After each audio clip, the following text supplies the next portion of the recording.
You're listening to the Perth Property Show, Australia's only weekly property podcast by West Australian experts for West Australian listeners. Catch your latest episode every Monday at 7 a.m. Good morning, everyone. Welcome to the Perth Property Show. My name's Trent Fleskens, your host. As always, this week we're back on the Suburb Update Trail, and we're going south the river today, one of my favourite spots in Perth, and my favourite cafe strip in Perth. I think it's undeniable. You can't argue with me on this. Albany Highway is the best cafe strip in the Perth area. There's some great contenders, and I spend a lot more time in those strips closer to me, north of the river. But 100%, if you had to go anywhere in Perth, for me it'd be Uncle Frank's Texas Barbecue House, right up there in East Vic Park, but many great spots along the way. And therefore, I wanted to talk about the lifestyle around that cafe strip, and there's one man to talk about that lifestyle with. It's a guy who, over the years, has gotten grey with me and has experienced reflecting that. This guy knows everything about Vic Park, East Vic Park and surrounds. It's Derek Baston from Baston & Co. Mate, thanks for coming back in after so many years. Thanks for having me, Trent. I'm stoked to be here. We've got a lot to talk about. There's been quite a bit of activity over the last few years in the Vic Park area, and to be honest, when you look at the numbers, it doesn't really look a lot different across the board to many other spots in Perth. We're expecting to see 80-90% growth since COVID, and that's pretty much where most of the areas look like. But I wanted to have a chat about the nuances, where things have outperformed, what's underperforming, who's moving into the area, why you'd want to move into the area, all those questions about. Because if I was someone coming from Melbourne and I just saw this Vic Park and you were the guy to ask, this is the download session on that. Let's do it. Well, I should say, while you give me that lead in, ironically, the crew from Melbourne understand it better than Perth people. They know what an inner city-fied ex-working class suburb looks like, and they know about that value proposition, and they know about cafe strips. So we don't have to pitch to them the way you'd think. That's a really good point. Actually, it probably makes me think that the Vic Park cafe strip is the closest analogue to a Melbourne-style cafe strip, actually, isn't it? Yeah, it's a really bizarre thing, because they'll come and tell us how good it is, and we're like, yeah, it is. Yeah, so I like it. So probably the best way I want to start is to have you paint a picture for us of what it means to live in Vic Park versus East Vic Park versus, let's call it, St. James and Bentley. And I understand Bentley's probably a bit out of your selling scope, but I'm essentially just driving down from John Hughes over the causeway. I've turned right at John Hughes and I drive down that cafe strip. How does life change and what does it offer? So if you start at the bottom end or the city end or the river end or the Optus Stadium end, whatever is your value proposition, but if you start at the bottom end, it's about school zone. So Vic Park Primary School is a big driver. So a lot of people will live in that school zone because it's a local intake school and it gets incredibly good NAPLAN results if that matters to you, and it matters to a lot of people. So that's part of the conversation down there. There's a big green space at that end of Vic Park called Raphael Park, and I would argue is the dress circle for Victoria Park. For East Vic Park, there's a couple of parks that have that function, but they don't command the prices that Raphael Park commands. For example, Fraser Park. Fraser Park's probably the park in East Vic Park. If you're dog-centred, there's a big park in between called Harold Rossiter, and that's a big driver. It's right next to Kent Street High School, and I think everyone who owns a dog in Vic Park, East Vic Park, uses that pretty regularly. So there's lots of drivers. The bottom end is very much school zone, proximity to the river. Doesn't have quite the foodie culture, but it's coming really fast. The gaps are filling. But as you go up the strip and you head towards East Vic Park, the change on the strip is definitely foodie related. A lot of different foods, right? Indonesian, every Asian you can think of. And don't you dare say another Asian restaurant, because everyone is different. All different. I think that's a really short-sighted view. People go, oh no, not another Asian restaurant. And you go, well, that one's Nepalese, that one's Malaysian, that one's this sort of Chinese. Yeah. And the iterations are endless. So, yeah, it's very cool. There's not much missing. Maybe we don't have that heavy European influence, but we've still got Italian restaurants on the strip, but we don't have Greek restaurants, so there you go. Well, maybe it's an opportunity, but you've got a couple of breweries. You've got Blaster, right?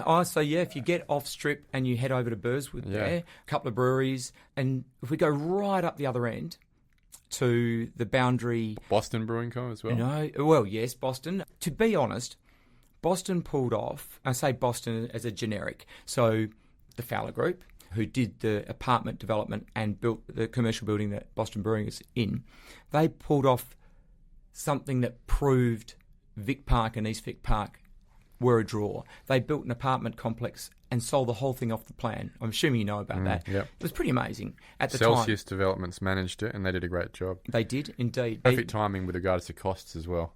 And I understand, I might be telling tales, and it might not be true, but I understand a bill was given by the builder every month and it was paid in cash every month. So I love it. What a way to do business. Yeah, and the car yards still dominate the strip as well, but it just feels like it's not a negative thing. It's like there's a restaurant, then a car yard, then a restaurant. It's like, it doesn't feel like a wasteland of concrete either at the same time. Not at all. And your favourite, Frank's, is still Love a car yard in real terms. Yeah, it was. But, yeah. But no, I've been in the area for 25 years, and we had this view that the car yards had to go for the area to make good. It's a lot of employment. It brings people. It's foot traffic. Yeah. It's a really nice symbiosis between the two. I was going to mention Bailey Hill. Amazing development. So that's at the top end on the corner of Albany Highway. But they've spent something like $25 million on that precinct. And that's not including the redevelopment of the park, which was another $7 million. It is an amazing destination precinct. And I would argue if anyone wants to go and experience something very different, close to the city, and it has extended our strip. So that's right on that St James boundary. This is the development where they've kept the heritage building as well. A lot of parkland. As you said, a lot of landscaping going on. Is it somewhere we should be going for a breakfast brunch sort of situation? 100 times over, going out after you've watched the Dockers win another game or watched Perth Football Club win another game. It's a really incredible precinct. It's not crowded, it's not tight. The building there was a white elephant and it got given to the town of Vic Park by the state government, but it had all these rules around it, which made it incredibly hard to commercialise or activate. And so it sat there for 20 years with a barbed wire fence around it. And so having it activated has been unbelievable for the strip. Why would I live in the Vic Park strip rather than, let's say, South Perth, that area? Is it just an affordability price point issue? Because Perth's got a lot to offer, but so does Vic Park. So for the first time in the last 5 years, let's say, I have downsizers who are coming from South Perth, Como, that part of the world, who would not necessarily have decided to live in Vic Park or East Victoria Park.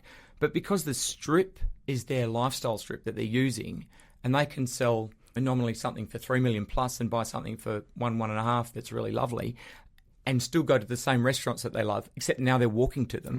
That's become a reality. That's driven our market over the last 5 years. The other thing that's happened is we never saw within the last 25 years, because that's my framework in the area, we didn't see intergenerational money where the parents would support their kids into buying into Vic Park, East Vic Park, the way they are now. So obviously there's a cohort or a group of people who've got equity and have got the ability to support their children who are going, yeah, it's a good suburb, you should buy there. Whereas that didn't used to happen. Well, because it didn't used to be. You think about East Vic Park, it was a state housing suburb full of crappy old weatherboard houses that hadn't been looked after. That's an honest reality. When you started 25 years ago in the area, that would have been the general understanding and opinion of East Vic Park, right? 100%. And those weatherboard houses that people desperately wanted to knock over so they could modernise and build a nice house, the town of Vic Park introduced a streetscape policy, which at the time we all went, property rights, it's my house, my land, I can do what I like.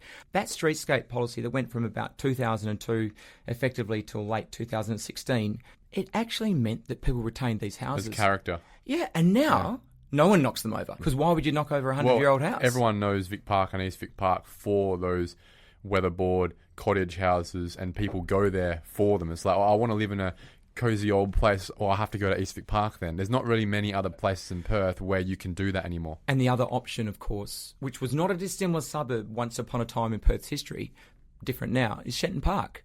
And look at Shenton Park. Yeah. And so if you go, well, there's one weatherboard community, and here's another weatherboard community where they value these old houses, and we're heading in the same direction. Probably there's a bit of a different driver there with the school, Shenton College, but certainly our weatherboards, you now pay a premium for something that might not offer a lot of amenity, but people love them. What's the median house price in these suburbs now? The short answer is I'm going to tell you that in Vic Park, the median house price is about $1,165,000, and East Vic Park, it's 1.2. So we're talking about house prices, not unit prices. How does that happen? My understanding is Vic Park is a higher amenity, higher value suburb. You've just given me a number that says that East Vic Park is now more expensive than Vic Park. This is true, except that the highest price paid in Vic Park is $2,750,000, and the highest price paid in East Vic Park is $2,375,000, something like that. So it's a lot lower in East Vic Park, the highest price. The difference is, I think, there's a large chunk of East Vic Park which is a less dense zoning. Quarter acres. On the other side of Berwick Street. And so people pay a premium for family homes, and people don't want to leave the area, and so they will pay a premium for that product when it comes up. There's not a lot of that in Vic Park. So in Vic Park, when one of those comes up, it's an absolute premium property because people do want to stay. There's 3 primary schools in Vic Park. It's crazy. And we lose our Vic Park family home buyers to Kensington and Lathlane. But when the house comes up that meets that need, it is hotly contested. So it's a density thing, is what you're saying, is that we've been chopped up. Been chopped up. Yep, that's exactly the story. For that same median house price, you're just getting more land in East Vic Park. 100%. Yeah, I get it. And the other thing that's happening, of course, is the big blocks that are coming to the market in Vic Park now for this last period post-COVID are not being bought by developers on the whole, because they haven't been able to make their feasibility stack up. Stack up, yeah. So they've been bought by owner-occupiers who are not going to chop them up. And so they're paying $1.8 million to $2.2 for a quarter acre, spending another $1 to $1.5 on a house. So the thing owes them $4 million, and there's no market evidence. Which is a record, yeah. The market evidence is at 2.75. Yeah. So you reckon there's a bunch of houses out there that would be breaking records if they came to market? 1,000 times over. Yeah, and not breaking it by 300,000, breaking it by 1.5 million. But are there enough people in Perth who would understand that would be a big record and would roll into a East Vic Park or Vic Park at 3.5, 4 mil and be okay with being that silly bugger who paid that much more than the current record? I believe the buyers would exist, and it's really simple. I know that people don't want to leave Victoria Park once they live there. So they get there as it's a transitional suburb in their mind, and they have kids, and the kids go to the local primary school. Suddenly they're deep in a real community. And it is a cracking community.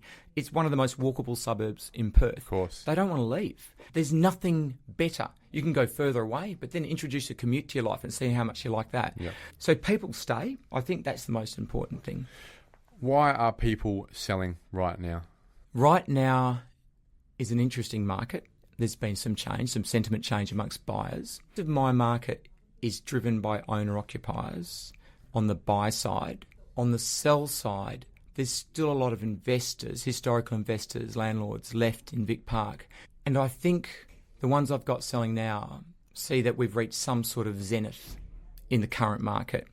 And they're not rolling on for another 10 years, because I don't think there's any doubt that Vic Park has legs. It's gentrified to the point where it will keep going. So I think they're cashing out or tapping out. And anyone else who's selling is selling because death, divorce, job change, too many children, whatever. The usual, yeah. Yep.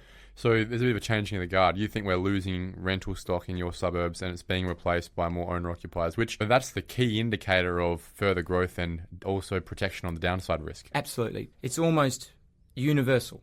To have an investor buy, they're not investors like you and I would understand investors. They're more like someone trying to cover off on an intergenerational position where they're making sure their kid's got a house. That's a lot of that happening these days. So and I don't no think yield you saw story. that 5-10 years ago. Yep. People are using the equity they have now. As you said, the number one goal isn't to be a landlord. The goal is to go, well, geez, I can see the writing on the wall here. I've got a 12-year-old and a 10-year-old. There's no way they're buying into a house by the time they're 40 the way things are going now. We've got the equity now. This house may never be available in the future. We'd love just romantically the idea that they could live here 4 streets down and we could give it to them one day. We're doing it now.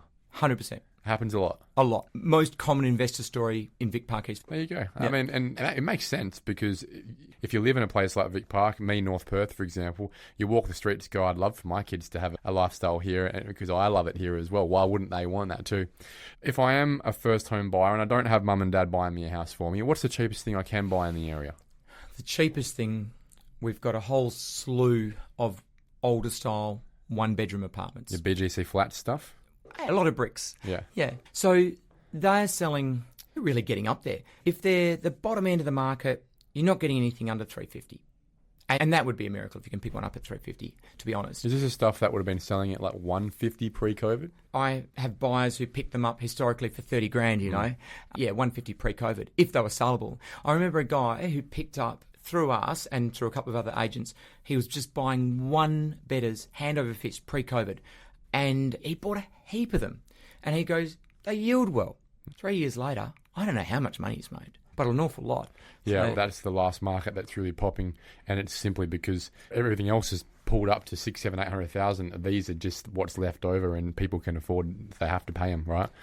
They're obviously fully depreciated before I was born. Yeah, that's right. But the utility is still there, and that's what people are paying for. And probably still horribly in Perth, they'd be below replacement cost. They definitely are. And also, it just be balancing off against what that first-home buyer would be paying for that same place in rent anyway. They go, well, I would have paid this in rent.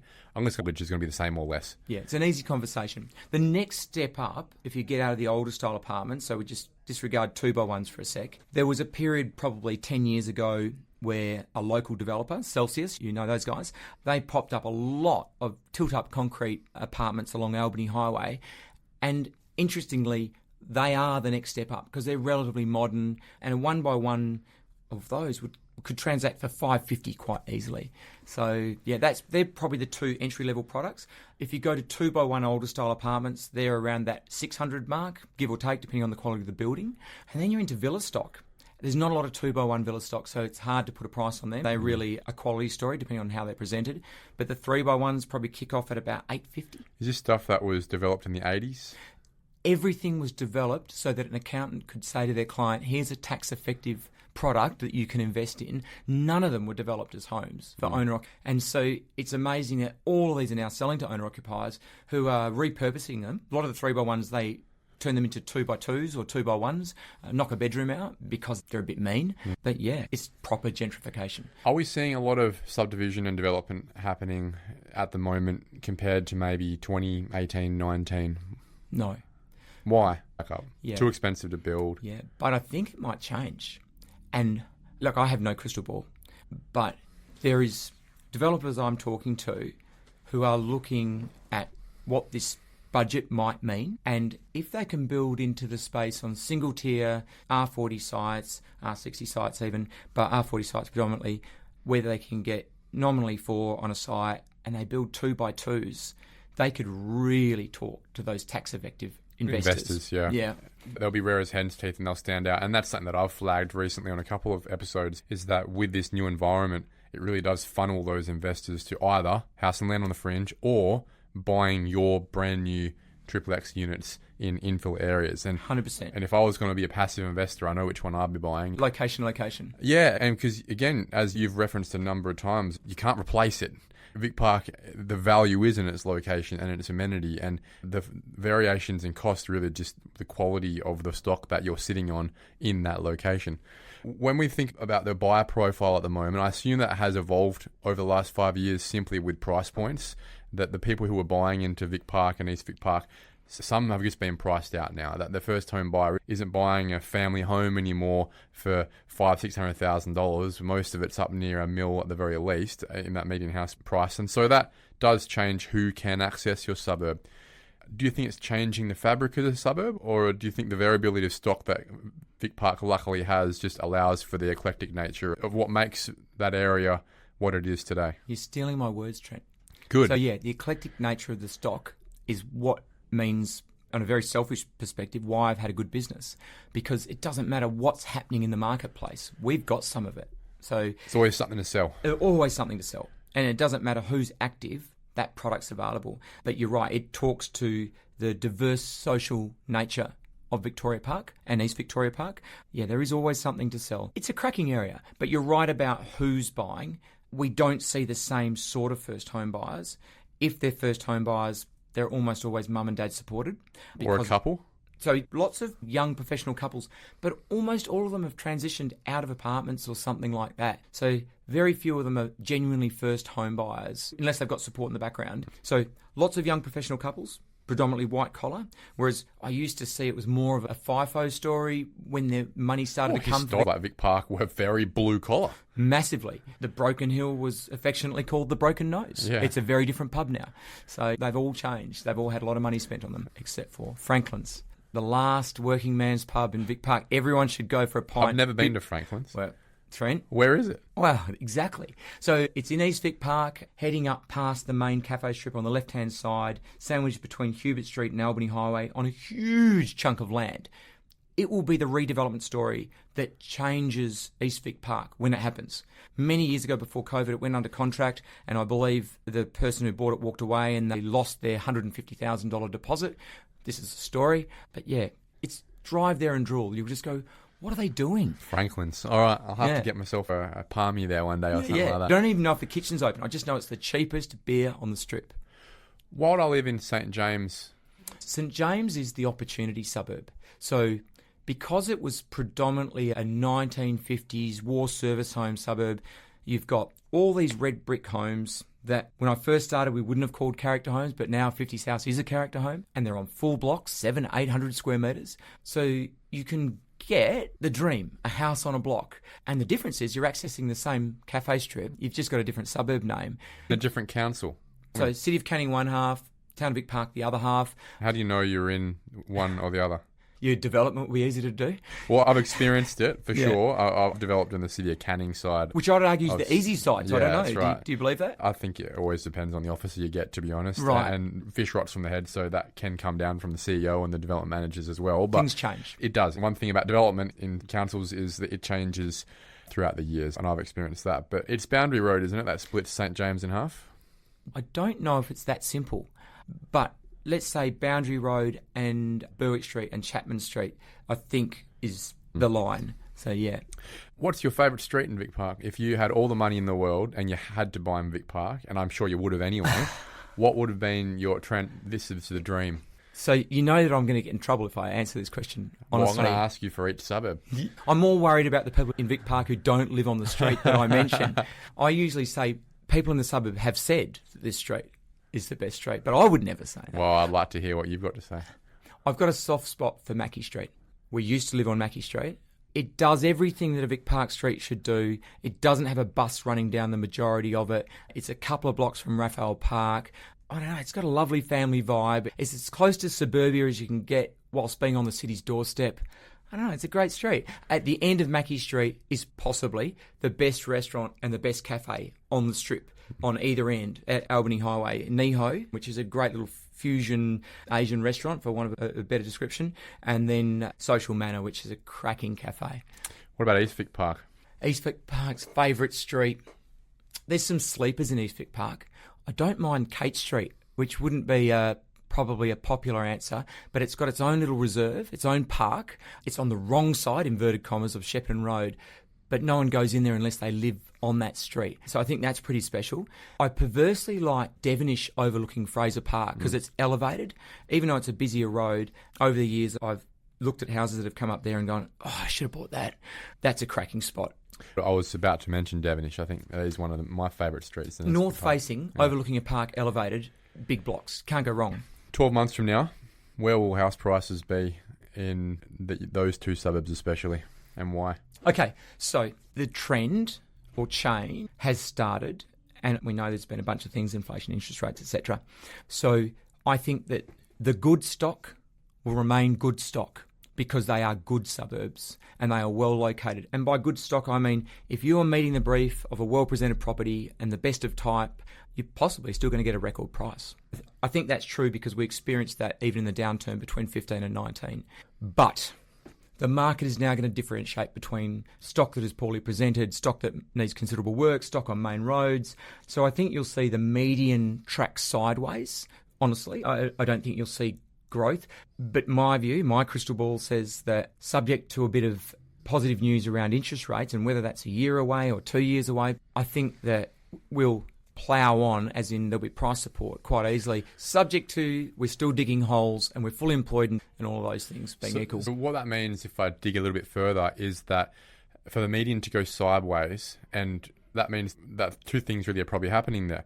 The good stock is still growing. So I think the spread gets bigger. Yeah, the spread gets bigger. So, That's what happens. The poorer stock actually retracts a little bit because there's less FOMO and there's more choice. 100%.